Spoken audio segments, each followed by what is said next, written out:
अम्मा जी कहती हैं कि मेरे महबूब जब मेरे बतने अकदस में आए तो जो तकालीफ औरतों को होती है मुझे उनमें से कोई तकलीफ भी नहीं हुई। और अम्मा जी कहती है मुझे कभी कोई सिकल कोई बोझ महसूस नहीं हुआ।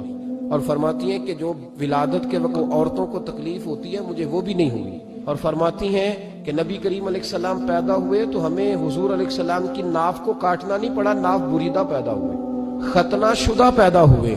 आपको पता है औरतें गुस्ल देती हैं बच्चे को पैदा होने के बाद, लेकिन मेरे महबूब ने सजदा ही कर लिया पैदा होते ही, उम्मती उम्मती कहते हुए पैदा हुए। बताइए बगैर वुजू के बगैर गुस्ल के सजदा हो जाता है? तो हुजूर ने सजदा करके बताया कि अल्लाह ने मुझे पाक साफ पैदा किया है। नबी पाक सल्लल्लाहु अलैहि वसल्लम की वालिदा ने जब ये बातें इरशाद फरमाई तो लोगों ने पूछा उनसे कि अम्मा जी फिर आप एक जुमले में बताएं कि माजरा सारा क्या था? तो सैयदा आमना फरमाने लगी बस मेरे वजूद से एक नूर निकला है और रोशनी आती जाती है तो किसी को तकलीफ नहीं देती, एक नूर निकला।